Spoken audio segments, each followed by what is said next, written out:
Ош шаарындагы Борбордук базарга кокустан кирип келген өрт өчүрүүчү техникалар соодагерлерди чочутту. Бул базарларда өрт коопсуздугун алдын алуу максатында уюштурулган рейд болчу. Алгач базарга өрт өчүргүч техникалар кирүүчү жайлары текшерилди. Арабалар келип туруп алышат, баягы бестасы жок. Анан кийин баягы үй бүлөсүн багабыз, биз дагы аларды туура түшүнүшүбүз керек. Көптөрүндө бар, көпүндө жок да. Ошондуктан суранып келишет, араба менен туруп туралы чыкпаган месталарга депчи.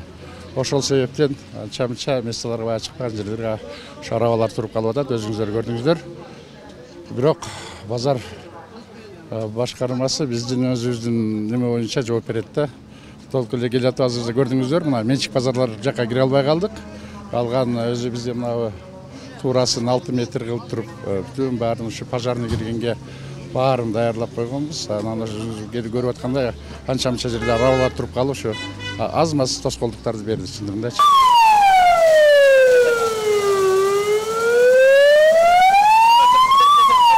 Ал эми жеке менчик базарларда өрт коопсуздугу сакталган эмес. Кокустан кырсык катталса, өрт өчүрүү кызматынын ишине тоскоолдук чоң болот. Текшерүүдө базар ичине өрт өчүрүү техника кирчү жол табылбады. Базарга кирүү жолдорун аныктап атабыз. Өзүңүздөргө маалым болгондой, азыр Борбордук базардын башынан аягына чейин өрттүк техника өттү. Ал жакта гидранттын иштегендигин өз көзүбүз менен көрдүк. Ал эми мына жеке менчик азыр Бексултан базарында турабыз. Бул жердеги 6 метрлик жол сакталган эмес.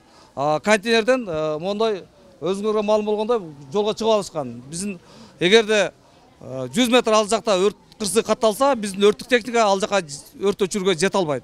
Ошондой эле базарда иштегендерге түшүндүрүү иштери алып барылып, сунуштама баракчалар таратылды. Анда өрттүн келип чыгуу себептерин алдын алуу жана ага каршы туруу эрежелери эскертилген. 2-3 объектти көрдүк. Ал боюнча биз экотех инспекциясына маалымат жөнөтөбүз. Андан тышкары биз 20-декабрларда пиротехника, салюттар боюнча дагы чоң түшүндүрүү иштерин жүргүзөбүз.